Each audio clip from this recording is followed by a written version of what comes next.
¿Cómo funciona el universo? ¿Existe el bien y el mal? ¿Conocemos realmente toda la historia de la humanidad? ¿Cómo apareció el ser humano? ¿Existe Dios? ¿Qué es el espíritu? ¿Qué va a pasar en el 2012? ¿Qué son los niños índigos? ¿Existió la Atlántida? La persona recuerda su vida y no vida antes de nacer. Recuerda personas, recuerda seres, recuerda misiones y objetivos. Recuerda la estructura de todo lo que conocemos, pensamos y sentimos como universo.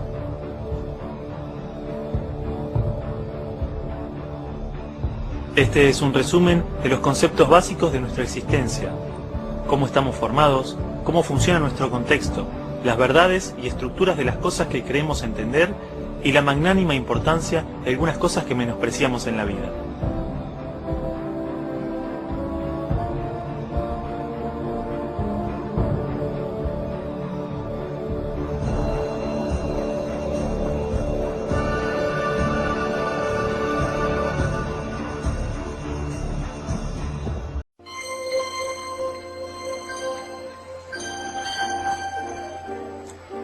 Mi nombre es Matías de Stefano, tengo 22 años, soy de Venado Tuerto, Argentina, y mi función es la de recordar. Desde los 3 años que he comenzado a recordar cosas de antes de nacer y que me han servido para organizar a las personas. El recordar significa poder activar una parte de nuestro cerebro que nos une con toda la memoria cósmica. Todo el mundo lo puede hacer, pero algunos venimos como especializados en eso. Se nos permite recordar los hechos históricos que han sucedido antes de lo que el hombre conoce y todo lo que significa la memoria universal para entender los procesos actuales de este planeta y de la humanidad. Al principio los recuerdos eran muy leves, en lo que simplemente contaba cuentos a mis amigos, les enseñaba historias y se divertían todos.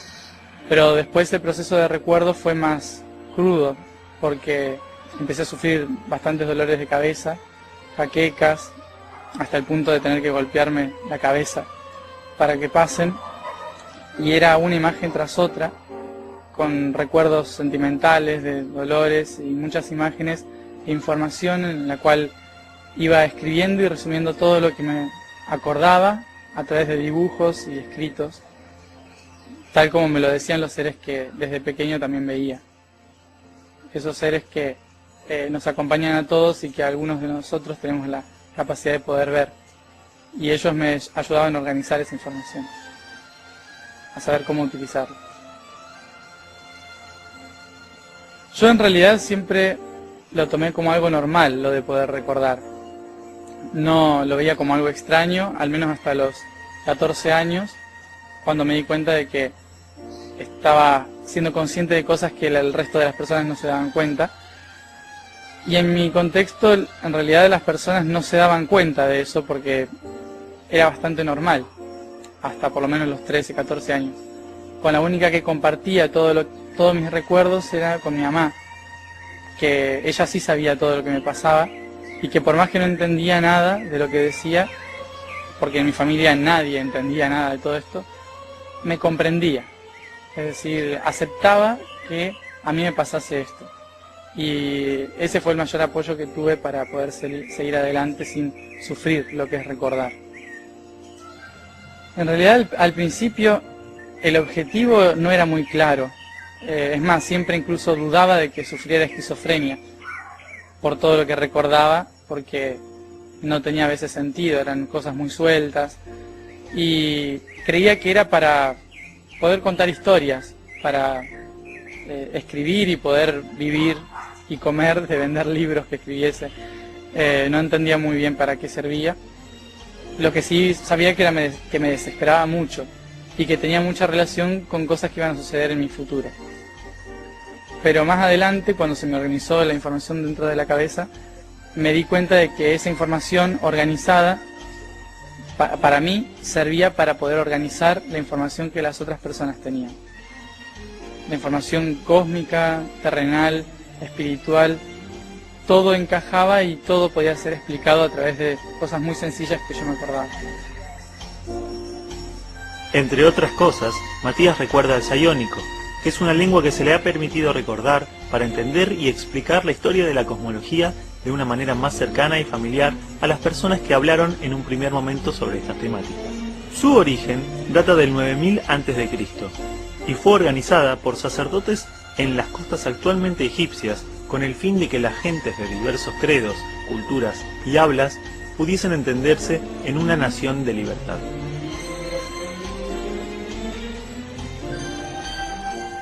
Bueno, lo que vengo yo a decir a través del recuerdo como mensaje para la gente no es en sí siquiera un mensaje, simplemente lo que les puedo decir es tranquilidad, porque vamos bien. Lo que les puedo decir a todos es que voy a intentar de la mejor manera organizar sus informaciones, sin decir prácticamente nada nuevo, aunque para muchos sí es muy nuevo todo, pero ya no con toda la complejidad que significa el conocimiento humano, sino con una simpleza más fácil de comprender, con sencillez, con más claridad respecto a los procesos históricos, desmitificando muchas cosas que hacen que la humanidad hoy desespere. La razón por la cual yo puedo recordar es por mi función antes de nacer. En realidad hoy muchos chicos de los que están naciendo tienen la capacidad de recordar. No obstante, no tienen la capacidad de recordar la mayoría de las cosas, la generalidad de las cosas, sino que recuerdan sus vidas pasadas, de dónde vienen, de qué sol, etc. O a qué vinieron también. Pero yo podía recordar la generalidad de todo el asunto, de toda la historia, de la cosmología y demás, porque trabajaba en lo que en la Tierra se conoce como los registros acásicos centrales, a los que yo desde chico le llamaba Thamthiorga. Thamthiorga, en lengua sayónica, es aquel sitio al que todos llaman registros akáshicos centrales, los campos de información a los que Matías llama la médula espinal de Dios. Akasha es una palabra de origen sánscrito que se utiliza para denominar un plano de conciencia cósmica que actúa como archivo, en el cual se graban o registran todos los eventos, situaciones, pensamientos, emociones y acciones de un ser. Allí está registrada toda la historia del planeta, así como toda la historia personal de cada uno de nosotros. En los archivos se halla escrito el propósito de la vida, así como el programa de nuestro destino futuro según nuestro karma o aprendizaje. Mi esencia estaba acostumbrada a trabajar con grandes cantidades de información y por lo tanto no me afectaba tanto poder recordar. Muchos que empiezan a recordar desde pequeños puede que se deriven al autismo, a la esquizofrenia o incluso mueran antes de los 13 años. Pero como yo había sabido trabajar con esta información me permitieron recordar más y cada día más, porque por más que sufrí desde los 11 a los 17 años, lo pude controlar y organizar.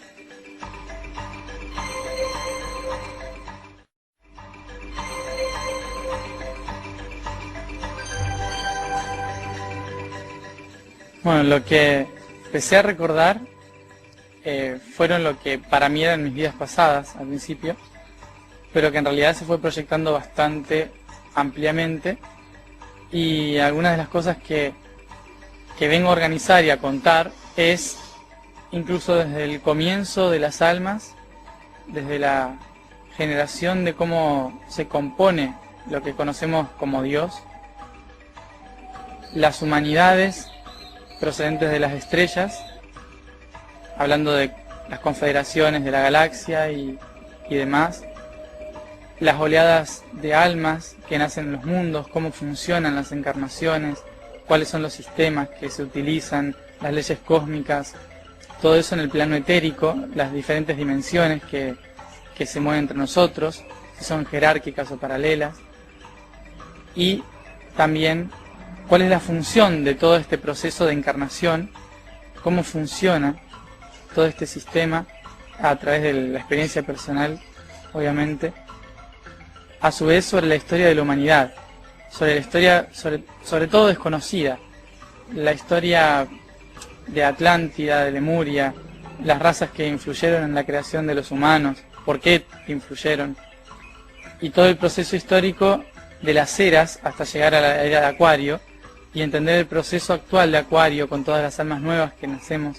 en este periodo y para qué nacemos, y cómo necesitamos aprender para vivir en este planeta, y cuáles son los procesos a seguir a partir de hoy hasta los próximos 200 años. Nuestro entorno, englobando a las personas, las cosas, los hechos que suceden, la cultura, las razas y muchísimos factores de la vida física, son conocidas en la Tierra como aquello que debemos conocer, experimentar y descubrir, todo para vivir en sociedad. Pero hay una visión del entorno que no está aún tomada en la sociedad, y es la del entorno como espejo. Todo lo que encuentres en el exterior son reflejos de lo que llevamos dentro. Toda esta información le sirve a las personas en función de organizar su contexto, de comprender el contexto en el que se han movido y se mueven, en un momento de no tiempo y no espacio. Es decir, entender la historia antigua, entender de dónde venimos, nos ayuda a entender hacia dónde vamos y por qué estamos acá. Por lo tanto, entender el contexto a aquel que necesita saber del contexto, le va a ayudar a reencontrarse con su propia misión y su propio camino evolutivo, entendiendo para qué está acá y cuál es su papel dentro de todo este proceso, siempre desde la generalidad, porque descubrir para qué cada uno está acá es problema de cada uno. Yo no vine a decirle a nadie cuál es su misión, sino cuál es la misión en conjunto. Debemos saber diferenciar qué nos pertenece y qué no, y qué nos afecta no por lo antimoral o feo o hermoso, sino por lo que sentimos realmente dentro en relación con las cosas. Este proceso de interiorización puede hacerse mediante la meditación, que nos ayuda a ver con ojos cerrados, en silencio, y buscar no lo espiritual, sino lo interno, para descubrirnos a nosotros mismos. Toda esta información va más allá de informar a las personas sobre cosas que sucedieron, sobre cosas que existieron, simplemente para que lo tengan archivado en su biblioteca, sino que tiene que servir más para entender cuál es su función hoy.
Materia para devolverla a su fuente. Ese proceso de su utilización se llama encarnaciones.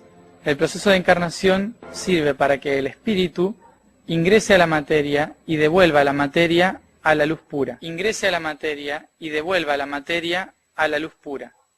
Es decir, hay que romper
Hay diversos pasos para llegar a ser lo que hoy somos.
por aproximadamente 70 vidas sobre la unificación entre lo terrenal y lo celestial, teniendo en cuenta todo lo aprendido antes.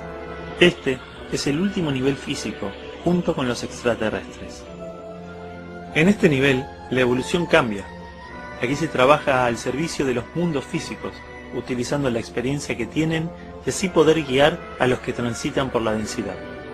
Luego de la séptima dimensión empieza otro tipo de evolución que es más etérica, es decir, es cuando los seres que ya pasaron por los niveles físicos empiezan a encarnar en niveles etéricos debido a que lograron iluminar su materia y ascender materialmente. Cuando uno asciende materialmente, empieza otro proceso evolutivo, debido a que su cuerpo ya es luz. Entonces su proceso ahora es ayudar a otros que están más abajo, por decirlo así, y ayudarlos a entender el proceso de iluminación de la materia, como los que conocemos hoy como Jesús, Buda, Mahoma y un montón de otros seres que han nacido que, bueno, no son tan renombrados en la sociedad, pero su evolución sigue hacia arriba, en tanto tienen que llegar hasta la 15ª dimensión, que es incorporar toda esencialidad en las diferentes dimensiones para entender la integración de la esencialidad. Todo este proceso lleva a lo que en un escrito llamé lumina, que es el nivel etérico por excelencia o luz pura.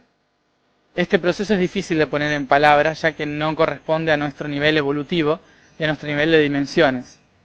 Por lo tanto, lo único que les puedo comentar sobre eso es que existe, pero que no tenemos que preocuparnos.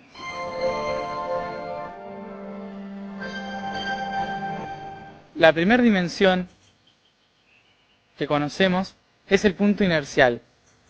Es como todos los puntitos que vemos en el cielo, que llamamos prana, esos puntos de luz, que dan la forma y generan las cosas. La segunda dimensión es la proyección de esos puntos de luz. Es decir, algo visible para nosotros en segunda dimensión es la sombra. Luego la sombra se multiplica hacia los lados y eso genera la vibración de tercera dimensión con profundidad. Es decir, el plano en el que nosotros existimos hoy, que se basa sobre todo en la geometría. La segunda dimensión podría interpretarse como los dibujos y la numerología en nivel matemático, y la tercera dimensión como la geometría. Luego, cuarta dimensión es la geometría sagrada, es decir, la aplicación de la geometría en un nivel vibracional. Es un momento en que la materia comienza a entender que no existe ni el tiempo ni el espacio, sino que existe el aquí y ahora. La quinta dimensión es un momento en que va más allá de la geometría sagrada, porque comprende la esencialidad de la geometría sagrada, es decir, la comprensión de que cada bloque geométrico completa a otro y conforman un ser, es decir, que cada uno de nosotros conforma a otro. Por más que hoy en la tercera dimensión tengamos la teoría o la comprensión de eso, no tenemos todavía la asimilación de eso.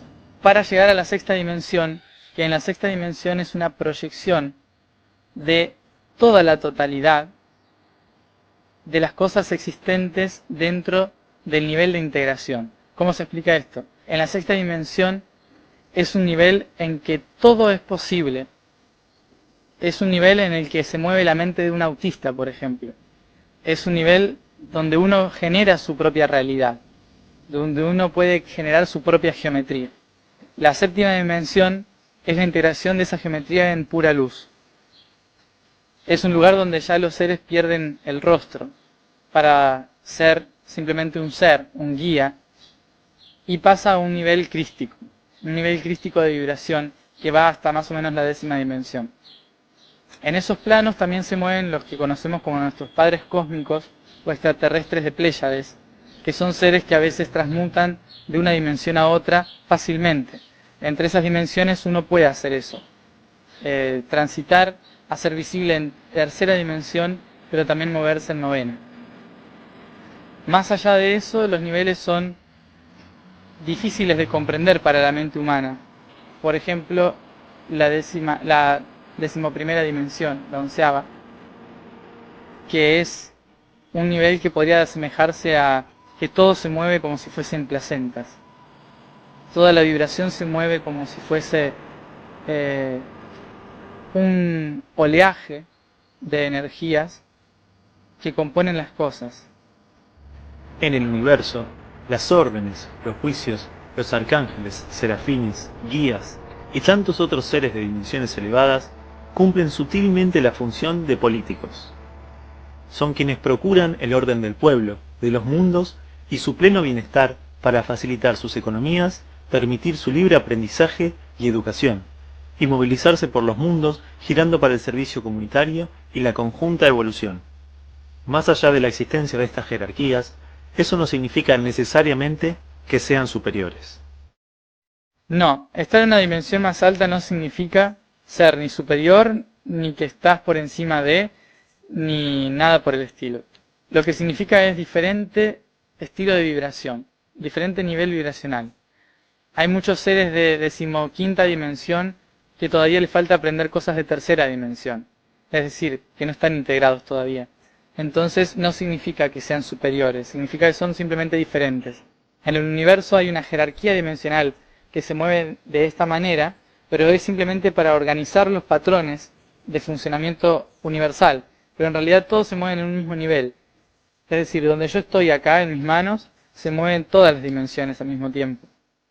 Solamente que mi conciencia permite ver solamente la 3ª. Y hoy en día estamos proyectando también la 4ª, que es decir, ver el aura y la energía que hay alrededor. No significa mejor ni peor. En el cielo, la economía es energética y simple. Esta es entendida como el paso de energía o información, el intercambio de esencias, los pactos kármicos, el préstamo de historias, el trueque energético, todo en un nivel tan sutil que es prácticamente imperceptible. Los seres de luz plasmaron la economía en los mundos físicos para que las almas puedan moverse y sobrevivir del intercambio y las necesidades, manteniendo el equilibrio del dar y recibir. Todo sistema energético se vale de no dejar vacío un solo espacio. Si se da, se debe recibir inmediatamente. Tanto la política como la economía son mecanismos de movimiento, que al trabajar en los mundos físicos fueron afectados por la confusión que crea la densidad, y se han tornado negativos y totalmente oscuros para la humanidad. Esto nos lleva al siguiente tema.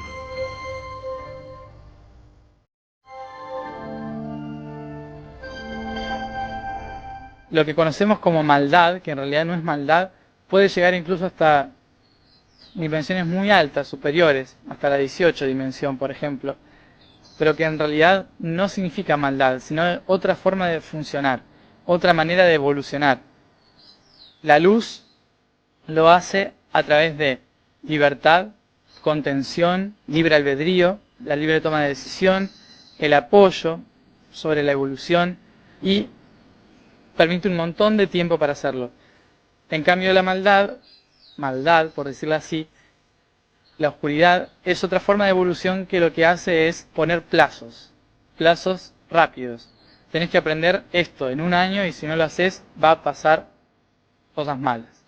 Entonces es otro proceso de hacerlo que, como el humano entiende las cosas a través de la moralidad, no es un nivel muy comprensible en la Tierra, pero que es otra manera de evolucionar más rápido. Y mucha gente lo elige.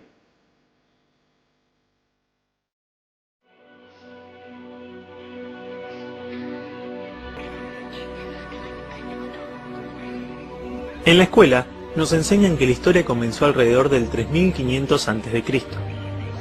La forma en que sabemos la historia es a través de fuentes que sobrevivieron a lo largo del tiempo. Pero incluso, las cosas que creíamos saber de hace 40 años, ahora se descubren que fueron mentiras. ¿Cómo podemos creer entonces que los historiadores saben lo que pasó en el 3000 a.C.?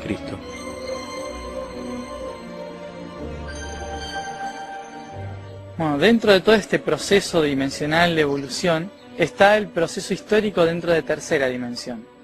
Este proceso histórico comienza hace 6.000 millones de años, pero para los humanos es más reciente, hace unos, creo que 30 millones. El proceso de creación de la humanidad estaba programado primero genéticamente por los seres que se dedican a transmutar la información genética y la evolución. Es decir, son seres a los que nosotros les llamamos elementales o entidades de la naturaleza. Esos seres se dedican a proyectar todas las figuras que emanan del nivel de emanación de Dios en los mundos físicos. De ahí que, bueno, la teoría de Darwin es cierta, solamente que falta un detalle. Hay muchas razas en este planeta, tanto animales, vegetales como los mismos humanos, que no somos propios de este planeta, sino que somos mutaciones o agregados históricos en el planeta. Todos estos seres fueron traídos acá por una necesidad de evolución. La historia de la humanidad comienza alrededor del 24.000 a.C., como historia de la humanidad, cuando se generaron los primeros prototipos de la humanidad, los que se conocen como Adán y Eva, que en realidad Eva no fue la primera mujer, sino fue Lilith. De todas formas ya había humanos en la Tierra, no es que fueron los primeros prototipos humanos que conocemos, los más parecidos a nosotros, por decirlo así. Se crearon rápidamente debido a que hubo un agregado cultural, por decirlo así, de otros planetas que ayudaron a que el humano se generase como humano. ¿Por qué lo hicieron? No fue algo al azar, no fue como muchos dicen que la humanidad fue hecha por extraterrestres y no por Dios, sino que el plan divino de la creación, el plan angelical, tiene contacto con los seres de novena dimensión, que también son extraterrestres, y que ellos pasan los planes angelicales a los mundos más físicos a través de seres que están conectados con el mundo espiritual. Y ellos siguen el plan y lo acomodan acorde a lo que necesita la cosmología. Detrás de la historia humana fue extendiéndose una historia de conspiraciones, tanto terrestres como extraterrestres, sobre el control de este mundo tan rico y variado, conocidas hoy como las historias de los reptilianos, rigelianos, Illuminati, entre tantos otros. El planeta Tierra estaba sufriendo cambios muy importantes, con invasiones de otras razas que no eran muy positivas para el planeta, como los renombrados hoy reptilianos. Estos reptilianos fueron negativos para la evolución de la Tierra, y por lo tanto las confederaciones galácticas, que son los seres que tienen mucha relación espiritual con el nivel angelical, proyectaron sobre la humanidad que estaba creciendo una nueva humanidad, generando lo que conocemos como el humano, el prototipo humano que hoy somos. Este prototipo humano es una copia desde las ideas del nivel de emanación etérico desde los ángeles hacia la Tierra a través de los extraterrestres. Allí empieza nuestra historia. El problema es haber olvidado que la historia, como el tiempo, es circular. Esto implica que todo se repite de una manera diferente, pero con los mismos patrones. Toda la historia no debe ser tomada como una lista para saber lo que pasó hasta el día en el que estamos hoy, sino que debe ser tomada como un complejo orden camuflado que nos indica los errores que pueden volver a repetirse. Es muy diferente a la que se nos enseña obviamente en clase, pero que ya está saliendo a la luz. El problema de toda esta historia, que pueden leer en todos lados, es que es muy sensacionalista en algunos puntos, y son muy determinantes. Esto fue así o fue así, y no hay otra opción. O hay complot o hay una conspiración detrás de toda la humanidad. En realidad no es tan así, no hay que generar un delirio persecutorio esquizoide respecto a la historia de la humanidad. La historia de la humanidad fue dada así porque tenía que ser así, y todos los problemas generados en realidad fueron para permitir el cambio de las humanidades y la evolución de conciencia en las humanidades, y el trabajo específico en un área. De ahí que toda la humanidad se rige debido a las constelaciones, a las eras que atravesamos cada 2160 años aproximadamente. La Tierra, como todos sabemos, gira alrededor del Sol en un proceso que tarda aproximadamente 365 días. Pero a su vez, nuestro Sol gira alrededor de una estrella mucho más grande llamada Sirio. Este año solar dura alrededor de 26.000 años. Al igual que un año terrestre, el año solar tiene sus estaciones, equinoccios, solsticios y eras. Estos van incidiendo en los procesos históricos de la Tierra. El año solar que estamos transitando comenzó aproximadamente en el 21.610 a.C. con la era de Capricornio. Los primeros prototipos que se generaron fueron los que hoy conocemos como lemurianos, que en realidad yo llamo Yomion. El Yomion pertenecía a todo el Pacífico y era una raza que generó Lemuria como hoy la conocemos. Algunos la conocen. Tras muchas problemáticas históricas, se generó en el Atlántico lo que conocemos como la Atlántida, algo a lo que yo llamo desde pequeño Gefislion. Este país se extendió por todo el Atlántico y generó en la franja caliente del planeta un montón de civilizaciones, colonias, que ayudaron a organizar el planeta para mantenerlo en eje y dirección de acuerdo al plan cósmico. ¿Cómo alguien se pudo haber puesto de un día para otro a escribir tan complejamente? ¿Cómo 1000 años después de que comenzara la civilización humana, los antiguos egipcios lograron construir semejantes monumentos, tan espectacularmente razonados y diseñados a partir de las matemáticas? ¿Cómo nacieron en 10 años tantos dioses a los que venerar? ¿Por qué las pirámides que rondan todo el mundo, incluso en América y Japón, son muy similares a las egipcias, si supuestamente jamás salieron más allá del Mar Rojo y el Mediterráneo? ¿Por qué la Gran Esfinge presenta una degradación de más de 9000 años cuando, según egiptólogos, fue construida hace 5000? Todas estas civilizaciones, que fueron entre el 13000 al 6000 a.C., se dedicaron a proyectar un sistema de equilibrio terrestre y de información humana. De ahí todos los planes de generar las pirámides y los templos antiguos, de los cuales hoy solamente quedan algunos pocos residuos, por decirlo así, que creemos que fueron tumbas y que nunca fueron tumbas.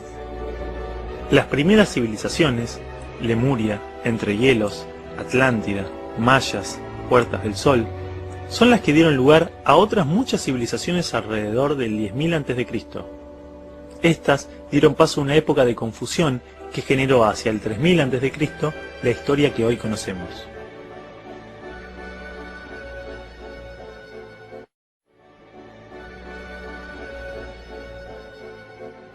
Más adelante, la humanidad tuvo que generar otro tipo de evolución que no era tanto estelar, sino que era más trabajar la Tierra y lo que era la humanidad en sí, las culturas y demás.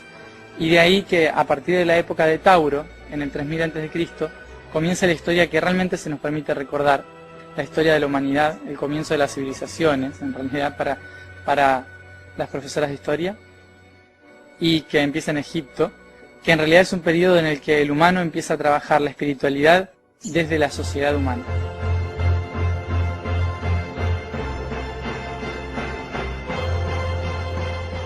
Partiendo de que ya la historia conocida es un momento que se da sobre todo en la era de Tauro, la era de Aries y la era de Piscis, que es la que estamos viviendo ahora, podemos entender que toda la historia se fue basando a raíz de las energías que influyen al cosmos, desde el cosmos a los planetas, en nuestro caso la Tierra, y que esa presión energética que ejercen las estrellas van marcando los hechos que se realizan en la Tierra, debido a que todo está interconectado. La energía de los ambientes cósmicos son factores que modelan la energía del alma para que ésta se aferre al cuerpo físico con una intención, su aprendizaje y su misión en este específico momento. Es por esto que el orden cósmico determina nuestros pasos a seguir, nuestra historia, nuestro mapa de ruta, nuestros sentimientos, relaciones, dones y tantos otros aspectos que generan los mecanismos necesarios para poder aprender y cumplir con lo pactado antes de nacer. Cuando se llega al periodo de amanecer solar, a lo que nosotros hoy conocemos como el 2012, la intención de las eras en el ciclo cambia, y por lo tanto cambia toda la vibración de los mundos que se generan en alrededor de esas estrellas. ¿Qué significa esto? Que es lo mismo que cuando comienza una primavera. Entonces, todo lo que se vino trabajando en la historia conocida empieza a funcionar a una historia totalmente desconocida. No porque cambie el mundo de una manera espeluznante, sino porque hay un alza vibracional, un alza de energía que irradia un sol. Y eso es lo que hace que la Tierra transforme su nivel energético.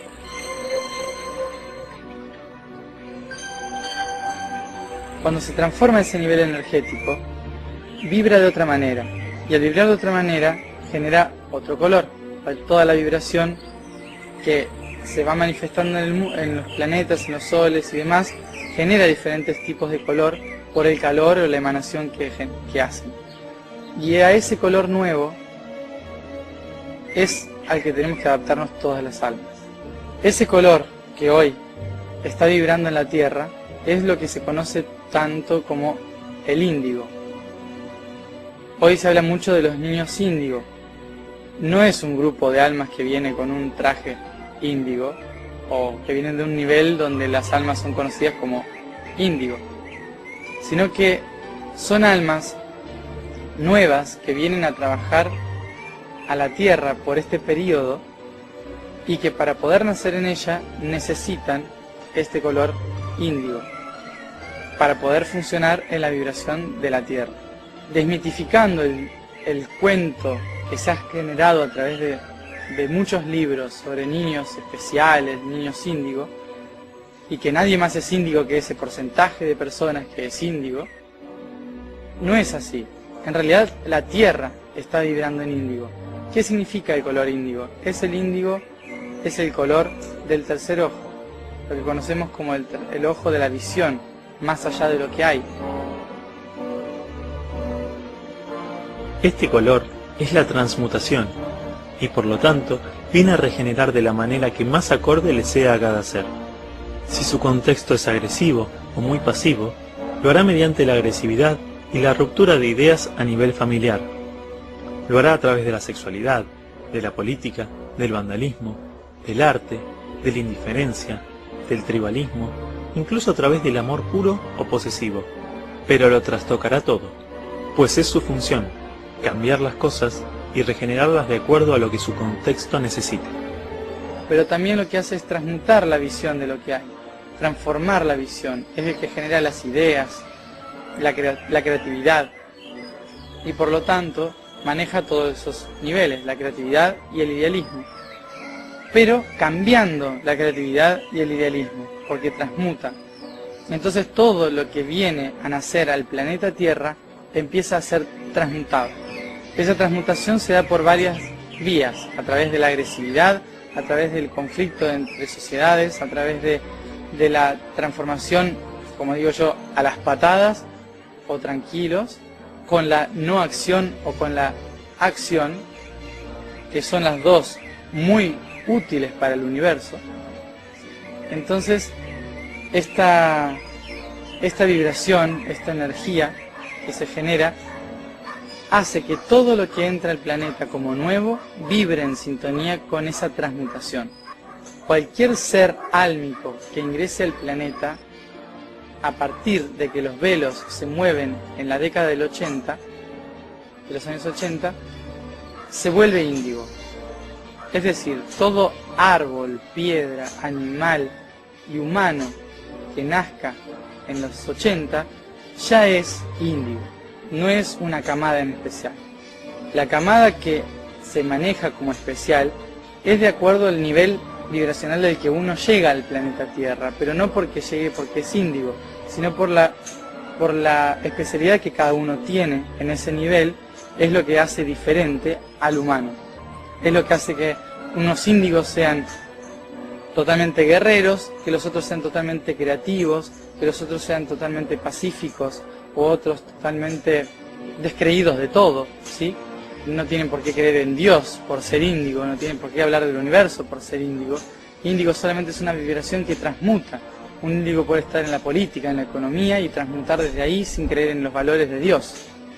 No tiene nada que ver con la espiritualidad, tiene que ver con la vibración. La clasificación de las almas se debe a su vibración y su cantidad debido a sus estilos de misión. Todas han pactado lo que deben hacer y lograr en este mundo, pero de lo único que dependen ellos para lograr lo que han venido a hacer es que los adultos dejen de preocuparse por su bienestar, por su educación, pues la manera en que pueden ayudarlos es olvidándose de ellos y escuchándose a ustedes mismos. El cristal, a diferencia del índigo, es un ser que viene de los planos crísticos. Son los pequeños y cientos de Cristos que vienen a cumplir el trabajo de amor incondicional, y son generaciones que comenzaron a llegar a partir del año 2000. Los que trabajan más la espiritualidad son los niños cristal, que también vienen a esta era como un conjunto o un grupo de especie de avatares, como le llaman hoy, o les gusta decir la palabra avatar. Es un grupo álmico que sí viene a trabajar la espiritualidad desde la armonía. Es decir, una espiritualidad que no tiene por qué ver con Dios o los ángeles, sino con la armonía de la sociedad, de las sociedades y de la persona interna.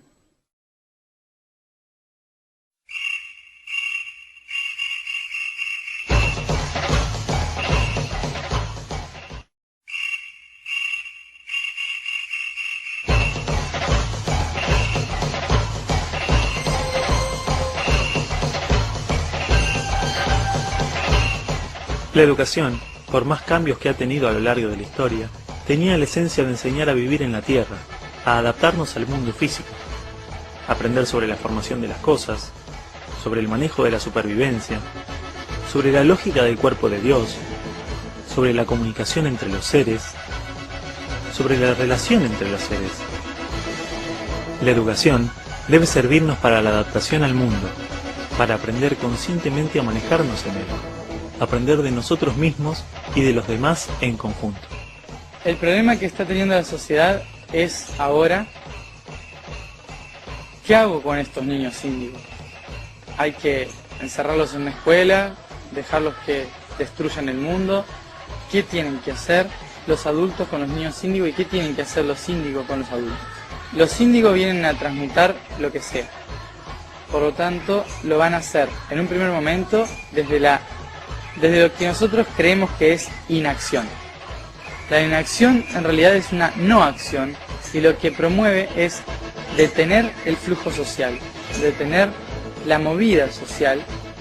Es como una contracción a lo que uno espera como una revolución índigo, de vamos a hacer algo nuevo, generar algo nuevo. No, la primera reacción de un índigo es sentarse y no hacer nada que promueva un sistema. Por lo tanto, generar una educación y una sociedad para un niño índigo es muy difícil.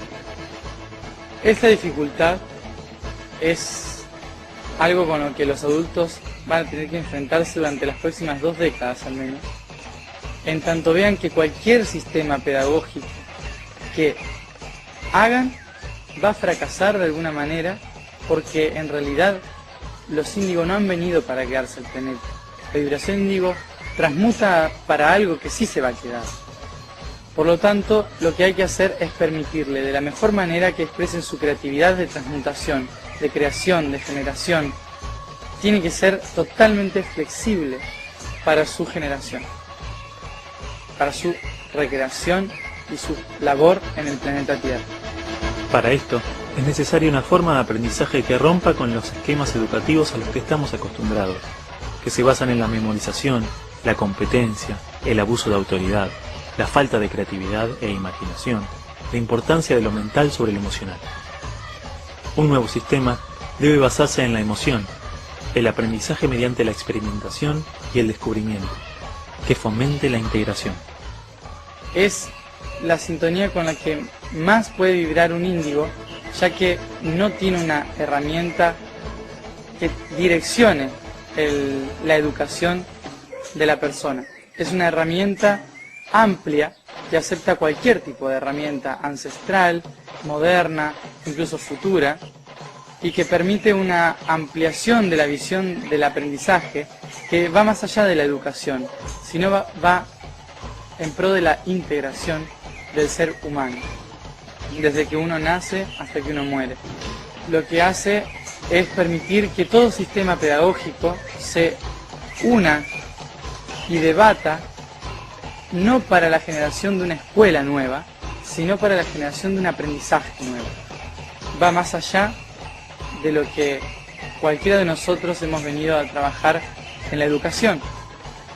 Va en realidad por lo que los índigos y los cristal hemos nacido. Para aprender y ayudar a aprender. Para aprender y ayudar a aprender. Nada más. ¿Dónde aprendimos sobre los ecosistemas? ¿Visitando un bosque o mediante una fotografía en un libro? ¿Dónde aprendimos a manejar nuestro cuerpo?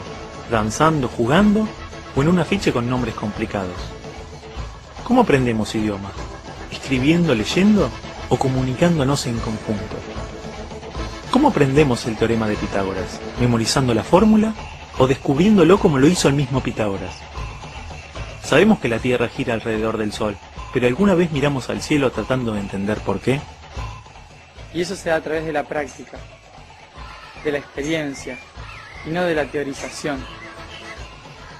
La teoría sirve solamente para entender una parte de todo lo que realmente hay que hacer.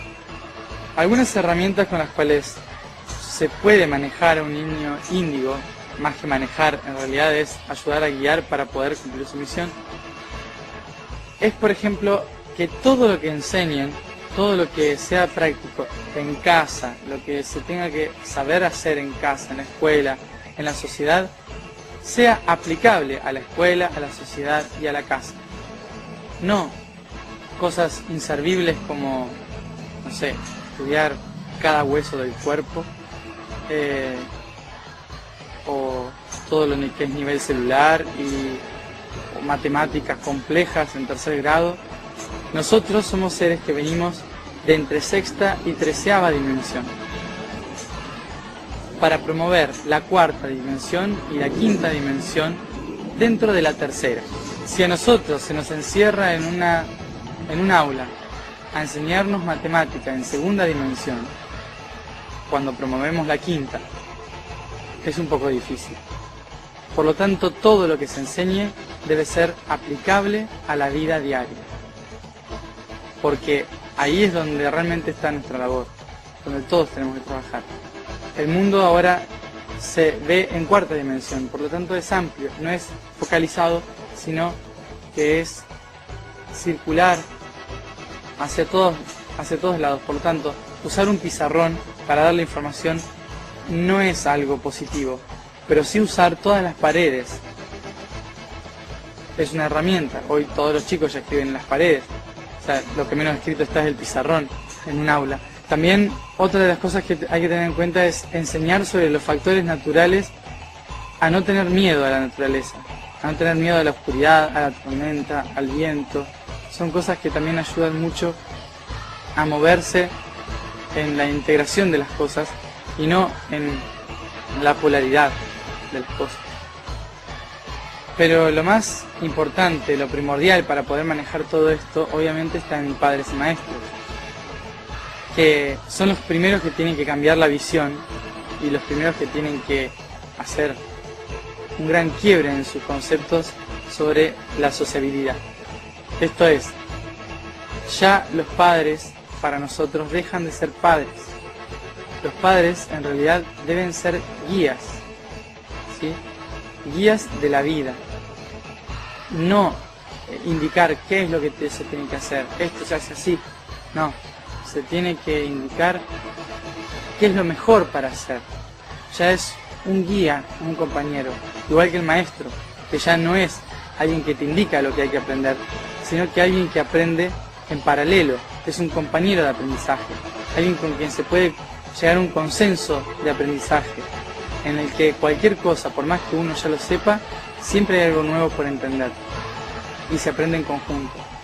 Por lo tanto, tener en cuenta que los padres se han convertido en guías, y los maestros en compañeros.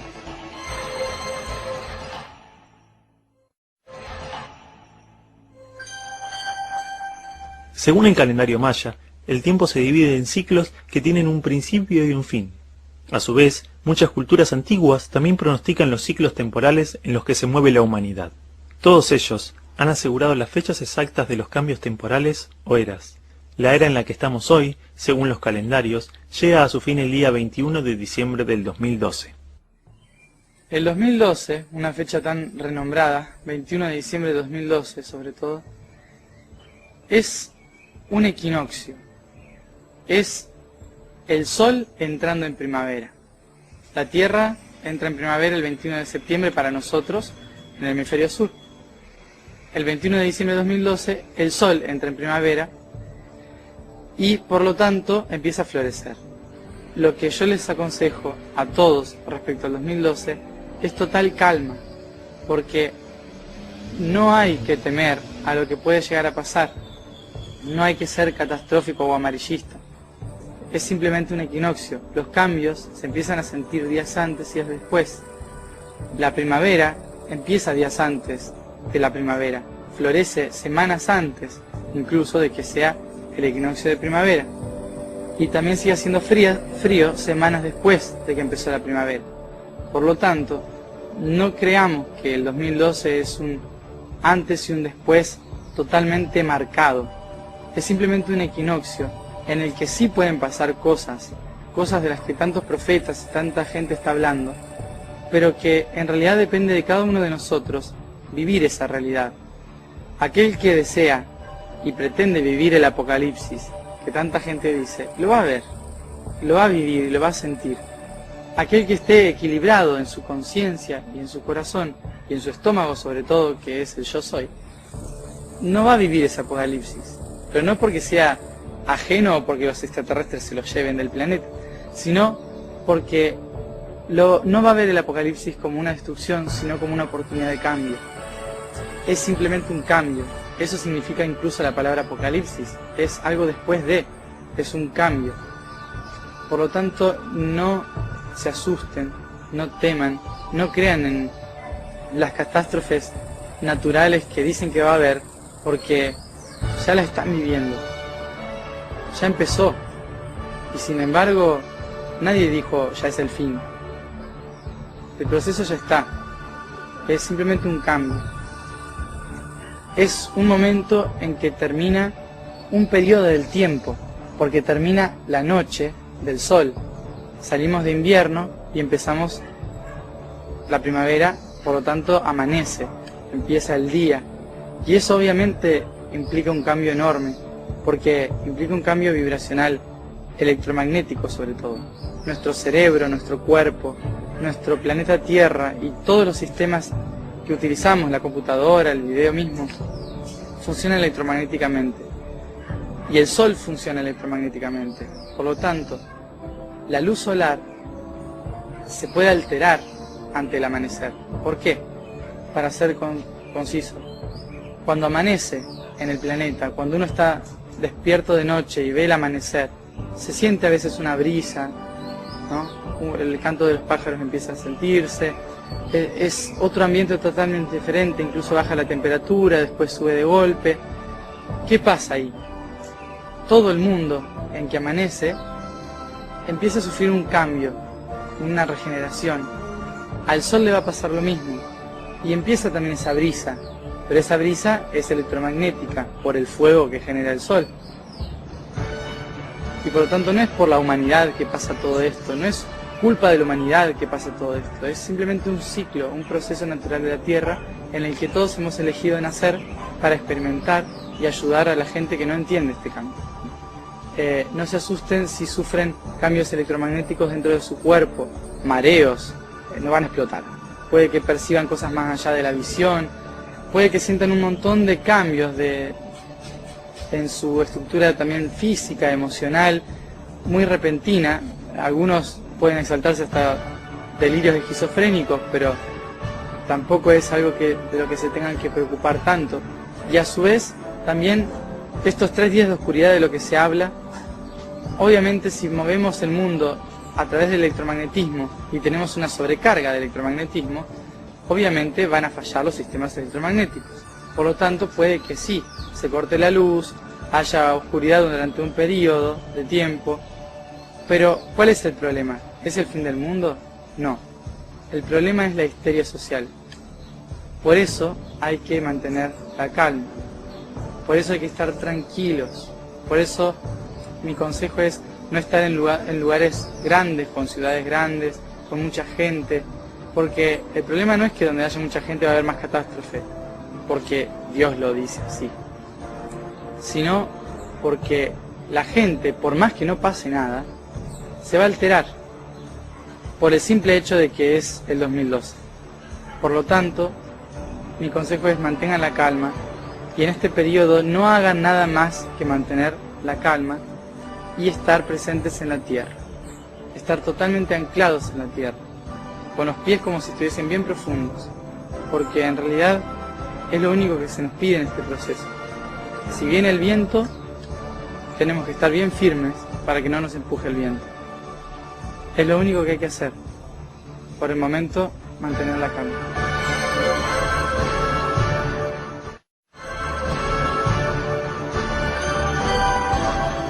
Para los próximos años, lo que se prevé a partir del 2013 hasta los próximos 50 años, se prevé un cambio bastante grande en cuestión económica, política, social, en la cual van a tener que acomodar de nuevo su intención de generar las cosas en el mundo, de generar su propia economía, su alimentación, debido a que van a tener que por ahí cambiar de ciudades, va a haber mucha migración, mucha inmigración sobre todo a este país. Los polos van a terminar de derretirse, como lo dicen todos, y por lo tanto el nivel de los océanos va a subir. No solamente las costas por ahí, sino también las napas, las lagunas intraterrenas, suben también su nivel de agua. Políticamente puede que haya un desorden social, político, en el que nosotros vamos a tener que manejar la política, y ya no un político solo. Y puede también que los cambios climáticos impidan que haya una reorganización social durante al menos 30 años. Los próximos 50 años son el proceso de transición. Para aquellos que dicen que en el 2013-2014 empieza una era de amor, paz, no es así. Y para el que dice que empieza una era de caos y total destrucción, tampoco es así. Simplemente se genera un cambio, cada uno va a ver lo que quiere ver, pero hay que tener en cuenta estos factores de que la sociedad va a cambiar mucho, no porque el universo lo haya dicho así o porque venga un ángel y lo diga así, sino porque simplemente el cambio de que falte comida o falte agua hace que cambie. Son factores muy humanos los que por ahí hacen que la humanidad cambie en este periodo de transición. No se desesperen si no ven esa luz al final del camino, porque todos los que nacimos para vivir la transición y decidimos vivir esta transición. La luz es para nuestros hijos y nuestros nietos, los de los índigos, no los de los adultos, ¿sí? Más adelante se organiza, y los cristal, y los dorados, los platinos, los que tanto se empiezan a hablar ahora, comienzan a organizar la nueva sociedad, la nueva estructura, a partir del 2040, 2050, para concretarla alrededor del 2080, 2090, que son los años en que ya vamos a estar de lleno en la nueva era que llamamos Acuario. Acuario ya empezó vibracionalmente, pero no empezó geológica y astrológicamente. No esperemos que de un día para el otro cambie la era de Piscis a la era de Acuario de golpe. Otra de las cosas que hay que tener en cuenta para el futuro es que nadie va a querer hacer grupos, todo va a ser muy individual. Por lo tanto, no se frustren en el futuro cuando quieran hacer una sociedad nueva, porque cada uno va a ir a la suya, porque así lo manda la energía de Acuario. La evolución es interna, ya no es externa. En los próximos 100 años, el proceso de transición va a exigir un proceso de interiorización y de individualidad de la persona. Lo que se ve afuera solamente va a ser un reflejo de lo que se ve adentro. En la Biblia, Lucas 22:10, Jesús habla a sus discípulos: cuando entren en la ciudad, contemplen, ahí encontrarán un hombre sosteniendo un cántaro de agua, síganlo a la casa que entre. Este pasaje anuncia claramente el paso de la labor de pescar hombres de la era de Piscis a seguir la era de Acuario, el aguatero. La era de Piscis se ha caracterizado por la necesidad de generar grupos guiados por una persona que entendía o sabía cuál era el camino. Hoy en día, durante la transición, muchos esperan un Mesías, alguien que los guíe. Pero en la era de Acuario, es uno mismo el que se guía. Es uno mismo el que encontrará todas las respuestas. Ya no hay maestros a seguir. Ya no hay nadie que nos indique hacia dónde ir. Ahora tenemos que indicar nosotros solos. Pero, ¿cómo? ¿Cuáles son nuestros mayores maestros para esto? Que nos pueden mostrar cómo hacerlo. Son los maestros que jamás han hablado y que por eso son los mejores maestros. Los árboles. Los árboles son los que mejor nos pueden enseñar a nosotros cómo poder vivir en este planeta. Teniendo raíces profundas, con un tronco recto, canalizando toda la luz del sol hacia la tierra y oxigenando todo nuestro alrededor para que todos los seres puedan vivir en ella. Simplemente meditando, sin cerrar los ojos, mirando un árbol, van a entender de lo que estoy hablando. Ellos son los primeros que vinieron a anclar la luz, y esa luz tiene que volver al planeta conscientemente. Por lo tanto, sean árboles y traigan el cielo a la tierra.